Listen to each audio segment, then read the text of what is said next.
is The Chris Abraham Show.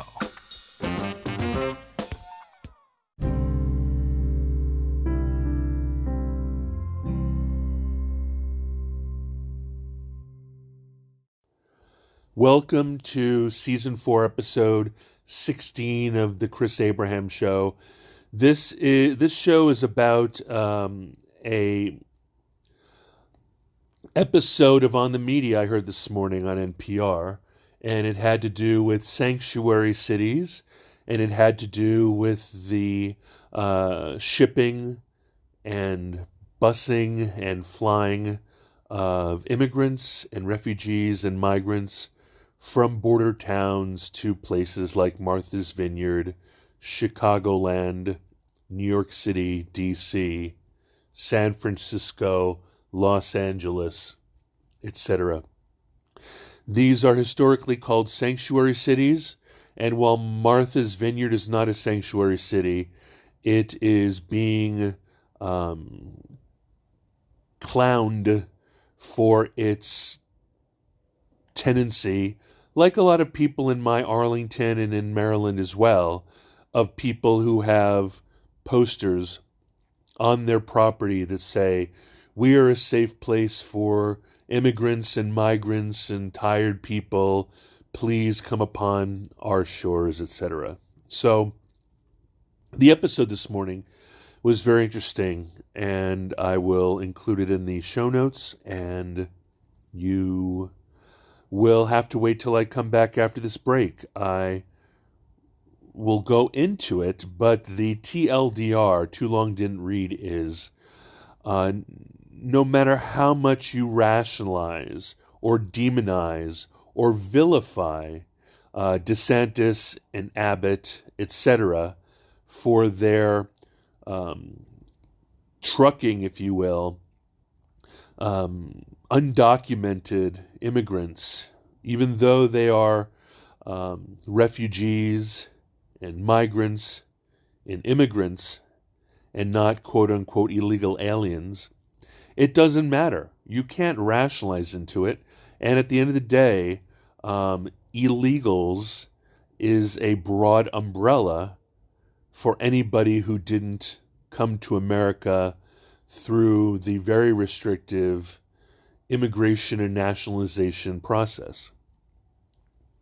So, for example, underneath illegals, there's no separate space amongst conservative people for concepts of migrants or refugees or people who are fleeing oppression.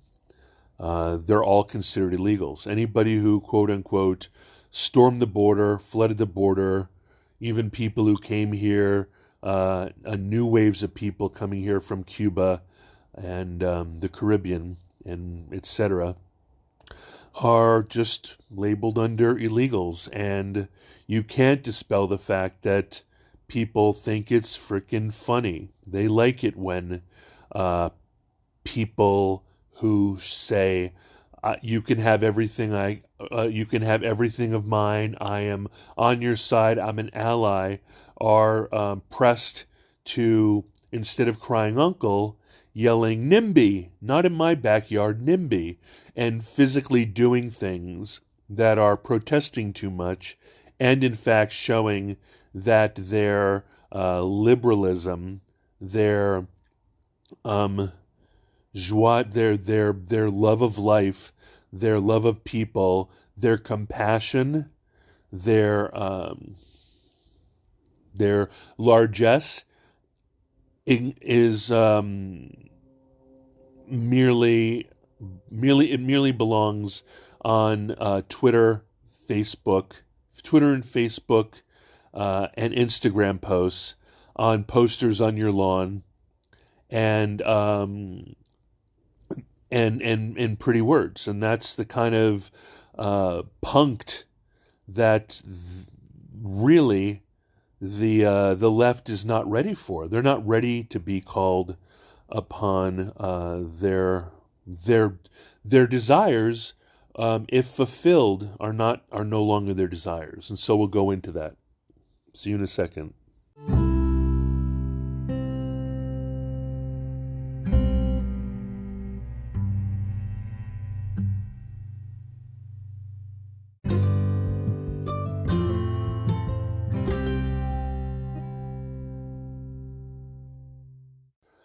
Welcome back, welcome back, welcome back. By the way, Welcome Back Kotter was a TV show from the 70s, I think. Hey Google, what year was Welcome Back Kotter on television? 1975. On the website abcnews.go.com, they say, Welcome Back, Kotter was wildly popular during its years on the air from 1975 to 1979. From left, Robert Haggis, Lawrence Hilton Jacobs, John Travolta and Ron Palillo. Hey Google, what was the plot of Welcome Back Kotter? On the website imdb.com, they say, a compassionate teacher returns to his inner city high school of his youth to teach a new generation of trouble-making kids. Gabe Kotter is a high school teacher with a bunch of unruly students in his class. The student troublemakers are led by Vinny Barbarino, who has a knack for rhyming insults. People also ask me, what is the story behind Welcome Back, Kotter? Want to hear the answer? Yes. On the website asliceofbrooklyn.com, they say, when trying to write the theme song for the show, singer-songwriter John Sebastian couldn't find any words that rhymed with Kotter. Otter, blotter or daughter didn't work, so he changed the feel of the song. He wrote a sentimental song about a teacher going back to his alma mater, i.e., Welcome Back. Thank you. Just doing my job.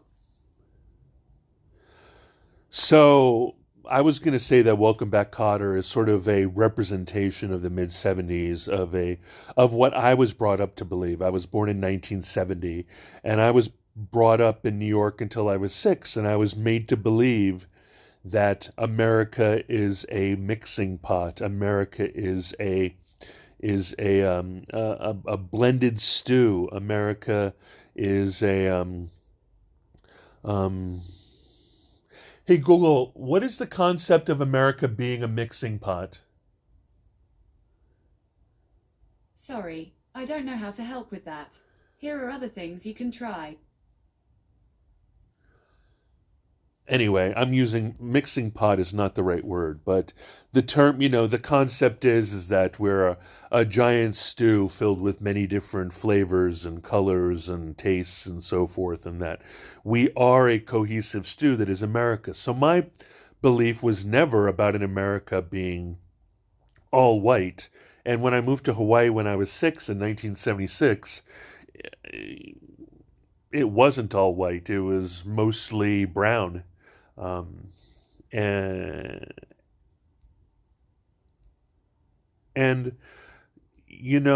it was funny because in Hawaii, everybody talks about a thing called FOB, fresh off boat, and there's a much different perception of self between people who are localized Hawaiian Americans, localized Japanese Americans, localized Filipino Americans, localized Tongan Americans, localized Chinese Americans, localized Guamanian Americans, etc.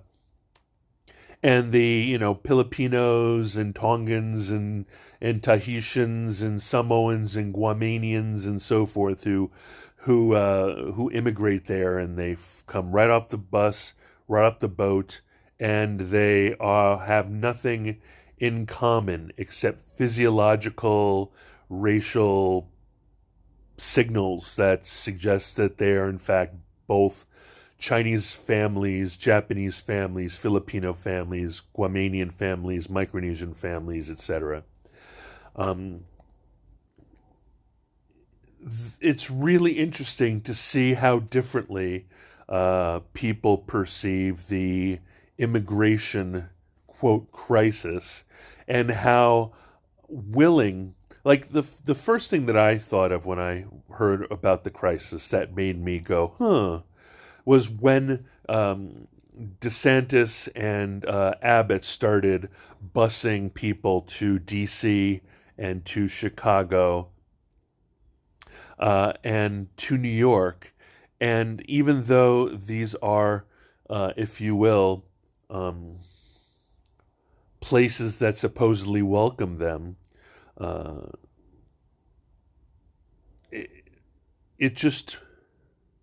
Hey Google, what are the name of some cities that are safe for undocumented immigrants?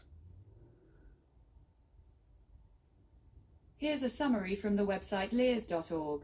Berkeley, CA, Los Angeles, California, Napa, CA, San Francisco, California, Santa Ana, California, Watsonville, CA, Aurora, Colorado, Denver, Colorado, and more. I also found an answer to this question. What is a safe haven city? Do you want to hear it? Yes. On the website ca.gov, they say, safe havens are local educational agencies, LEAs, which include school districts, county offices of education, and direct funded charter schools that have committed themselves to reassuring students, parents, and educators that everyone is welcome on school sites, regardless of immigration status. Hey Google, what are ancient Hawaiian sanctuaries? On the website hawaiiansanctuary.com, they say, in ancient Hawaii, during times of war, wounded warriors and civilians could be protected from harm when they escaped to a place of refuge called Puahanua. People also ask me, what is ancient Hawaii best known for? Want to hear the answer? No. All right. So again, when I hear about sanctuary cities, I think about places of refuge in Hawaii where in ancient Hawaii, if you can make it, and we have this same trope in the Western world where if you can make it to a cathedral or if you can make it to a church, you can have a place of refuge by getting to an embassy. If you are a foreign national, if you can get to your embassy, you can return to a place of refuge, which is a safe plot of land from your mother nation, where you will be safe from the laws of your host country. So, I would love. Oh my God, I'm such an asshole. I would love to see Abbott and DeSantis to pool money and send 1,000 refugees to Napa. If Napa officially calls itself a sanctuary city, then wouldn't they be happy? Napa is awesome. Napa has, it has Newsom's French Laundry. It's basically California's version of Martha's Vineyard. So I really don't know why they're not sending 1,000, an entire queue, an entire long line, whatever the term is, of buses directly to Napa Valley, where they can then they can find a place of refuge. And, I don't know if this is true, but everybody says that the Biden administration, by dark of night, distributes the migrants, the immigrants, the refugees around the country anyway, as a way of being able to wait out their court process. But when the people of Martha's Vineyard say things like, we do not have the resources, we do not have the processing places, we do not have the places to stay, that someplace like like Boston or Chicago or New York or DC has. The obvious question that comes even to a simple mind is, that's because you haven't had to deal with it. If people tend to build resources in direct response to the needs of the resources by saying it's inappropriate to send refugees to Martha's Vineyard because we do not have the physical resources, the physical place to house anybody, or any types of social services that can support an onslaught of 50 or 48 people. It says that you need to start developing those resources because this isn't going to end. So one would say that receiving a constant influx of new migrants to Martha's Vineyard will result in them developing the strategies, the resources, and so forth. Because if it's not in your backyard, you don't have any resources for it. you don't have to spend any more than the sign that says, in this house, we accept all races, all sexualities, all beliefs, all understandings, asterisk, asterisk, except for super MAGAs and except for MAGA Republicans.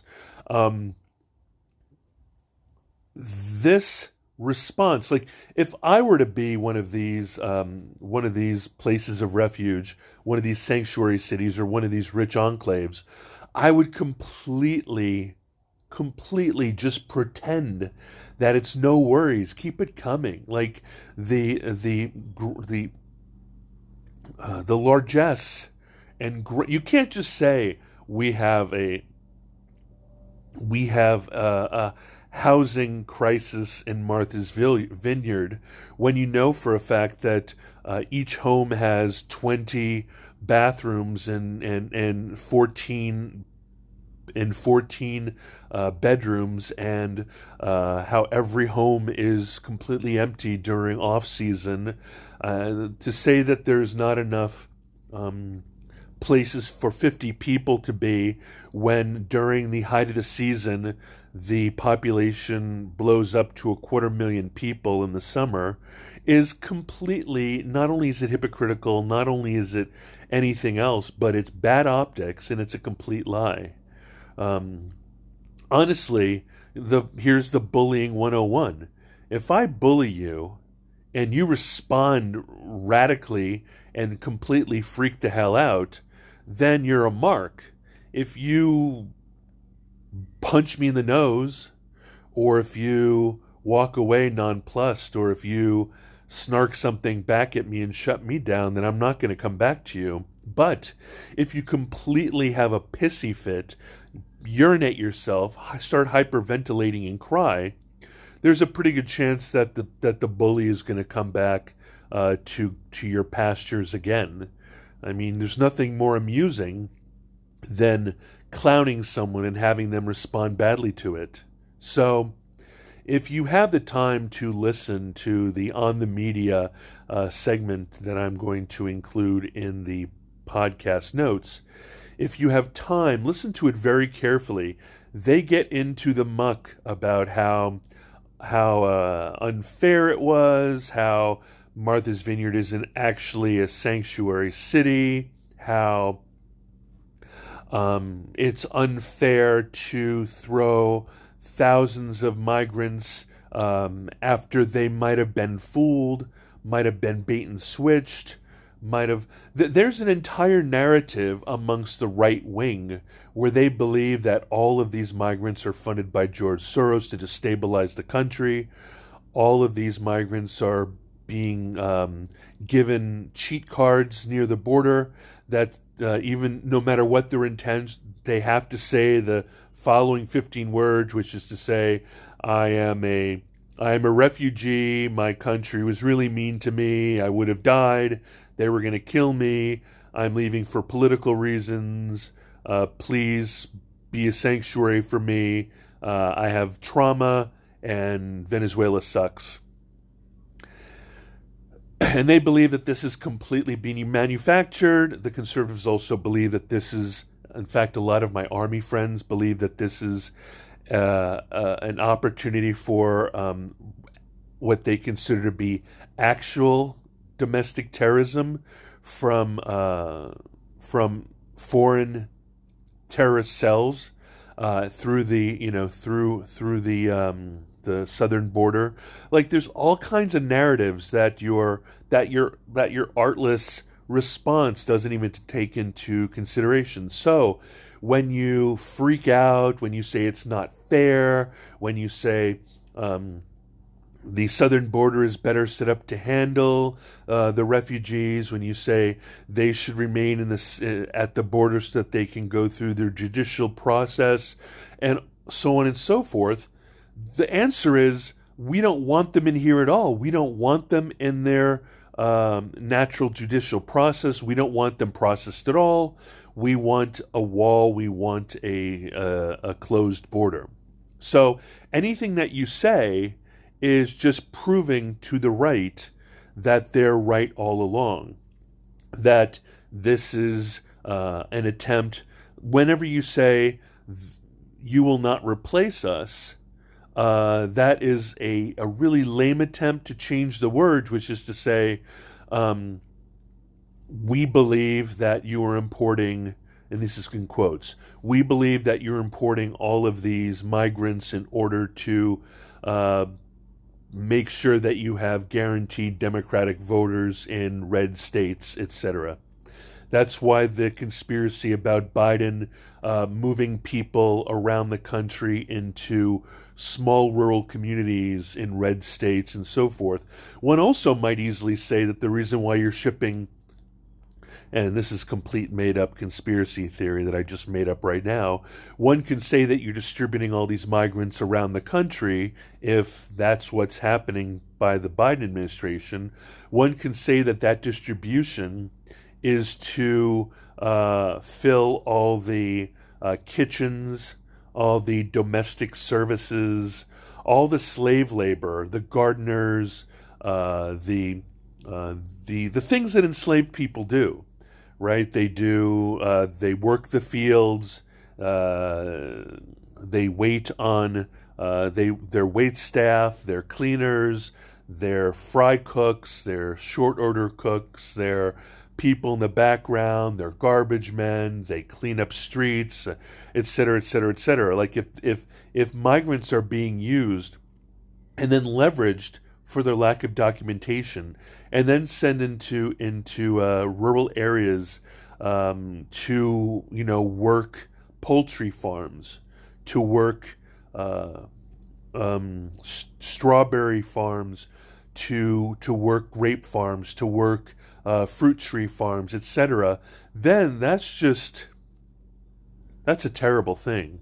Also, finally, I wonder.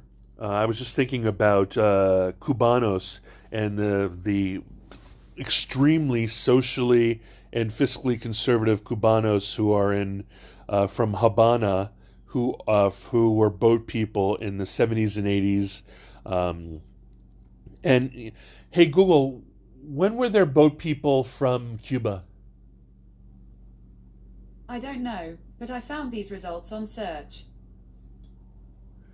Cuban boat people.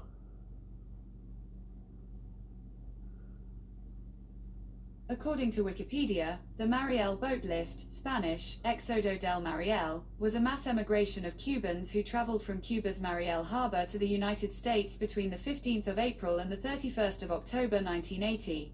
The term Marielito, plural, Marielitos, is used to refer to these refugees in both Spanish and English. So these people were fleeing communism, and a lot of people said that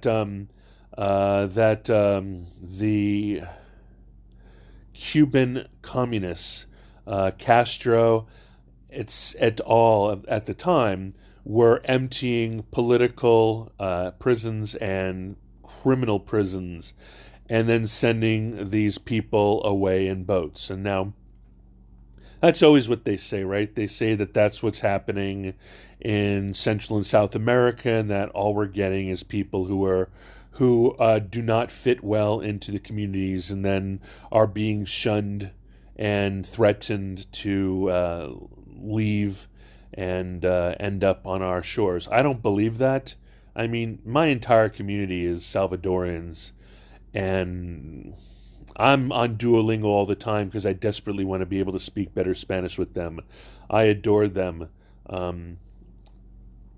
One of my closest posse here really wants me to move down to Guatemala and find myself una novia.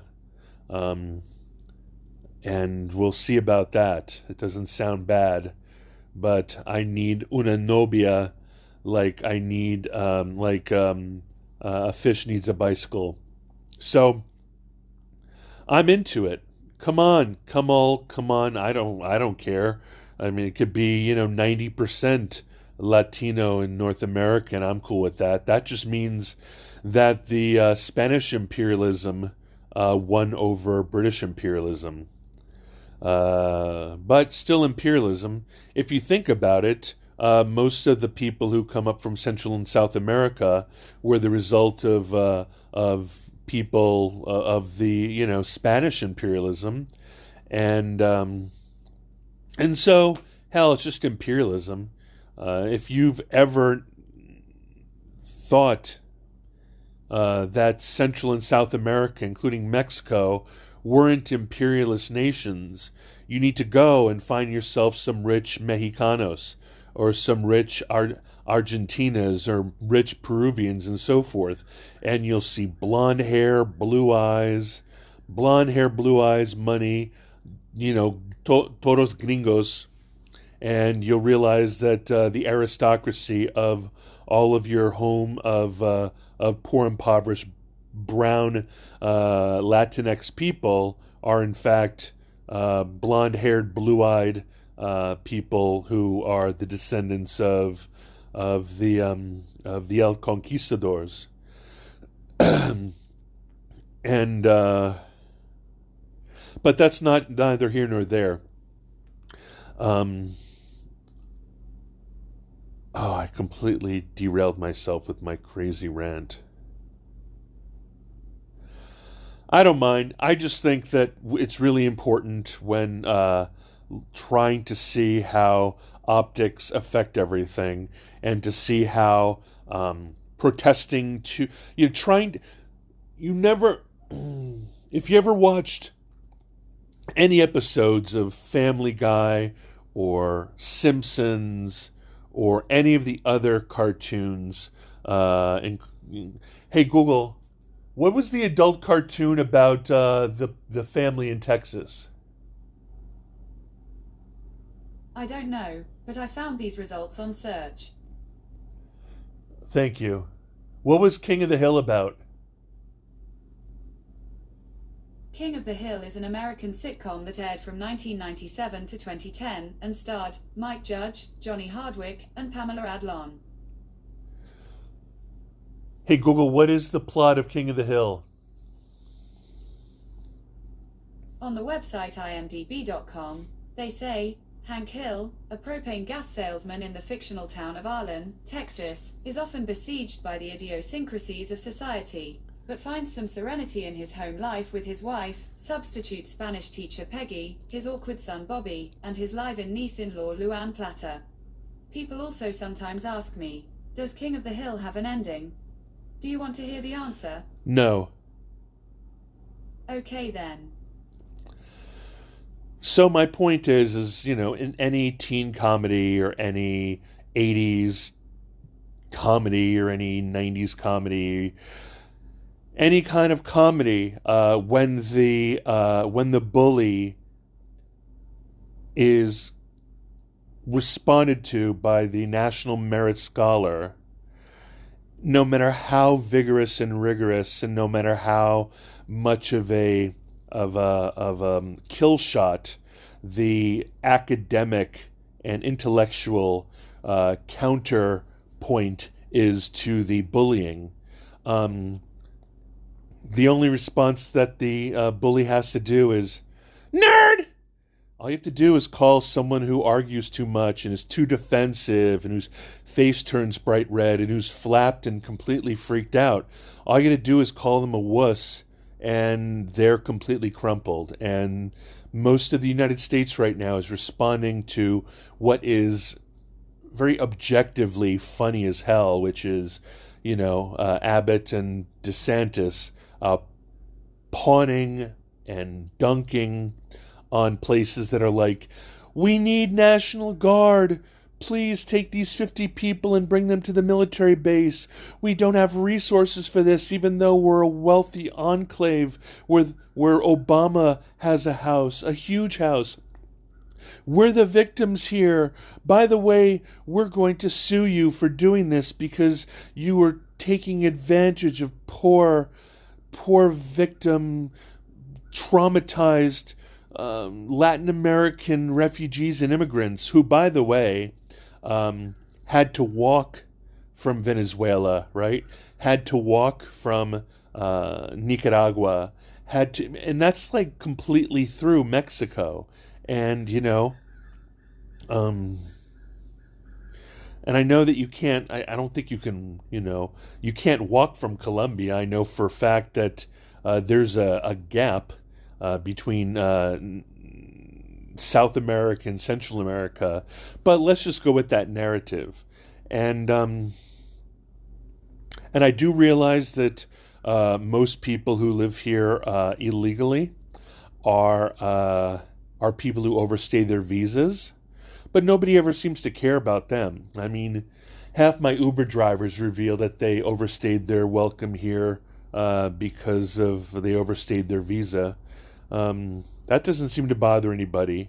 And that seems to filter very well into society. I think that there seems to be a classist response to a flood of what's considered unwashed masses versus people who are wealthy enough to fly here on a visa with a passport. I think that seems to make people feel less flustered when someone had the monetary and intellectual capacity to get a passport and make international fare and all those other things. So there seems to be a classist mentality there, and it's easier, optically speaking, to paint these people who are coming here from Central and South America not as migrants, not as refugees, not as people of compassion, but almost dehumanize them and paint them as quasi a zombie horde, a zombie flood. And I think if you were to touch the id and the ape brain and the reptile brain of most Americans, that's what they reverberate with. They reverberate with a flood of zombies who desperately only want to eat brains. And whatever the brains are, whether it's who knows, it could be any number of things. Each person could have their own concept of what they're afraid this zombie horde would want to take from them. But anyway, okay, I think I brain dumped. I think I'm out of juice. I will stop, and then I will come back and close everything out. Please contact me. I would love to talk to you, and I'm really glad that you're here, and I love you long time. Adios.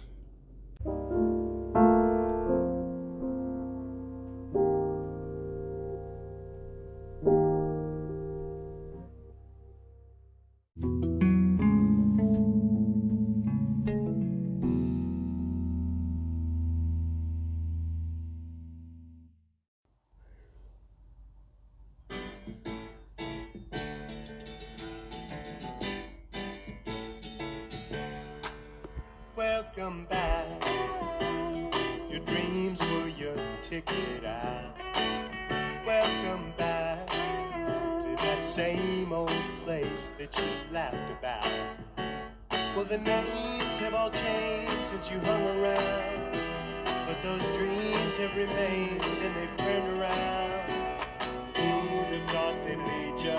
Who'd have thought they'd lead you? Back here where we need you. We got him on the spot. Welcome back. Welcome back. Welcome back. Welcome back. Welcome back. Welcome back. Welcome back. We always could spot a friend. Welcome back. And I smile when I think how you must have been. And I know what a scene you were learning in. Was there something that made you come back again? And what could ever lead you? What could ever lead you? Back here where we need you. Back here where we need you. Yeah, we tease him a lot, 'cause we got him on the spot. Welcome back. Welcome back. Welcome back. Welcome back. Welcome back. Welcome back.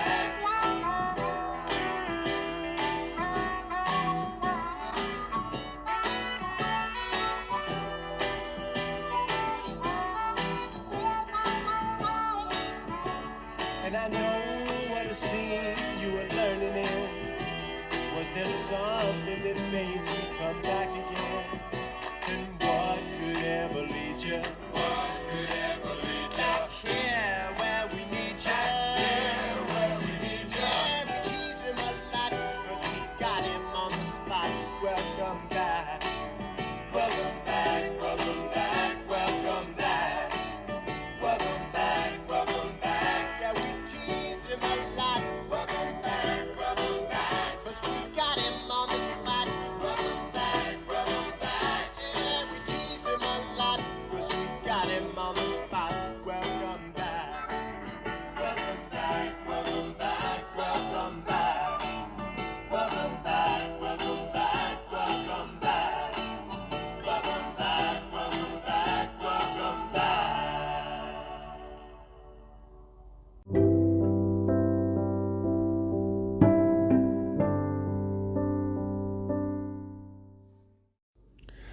Welcome back, welcome back, welcome back. I think that this is season 4, episode 16. And my name's Chris Abraham. I'm Chris at chrisabraham.com. I am Chris at abraham.su. I am +1 202 352 5051. That's my text. That's my phone. You can WhatsApp me. You can Telegram me. You can Signal me. Snapchat, I kind of took off my phone because I just don't get it because I'm old. Instagram.com/Chris Abraham. YouTube.com/Chris Abraham. If YouTube doesn't 3-strike me and destroy my channel forever. Anchor.fm/Chris Abraham. Twitter.com/Chris Abraham. LinkedIn.com/Chris Abraham. And Calendly.com/Chris Abraham/15. And that's it. Hasta luego. Hasta mañana. Merci beaucoup. À demain. À bientôt. Tschüss. Auf Wiedersehen. Tschüssi. Hasta. And goodbye, and I love you. Bye-bye.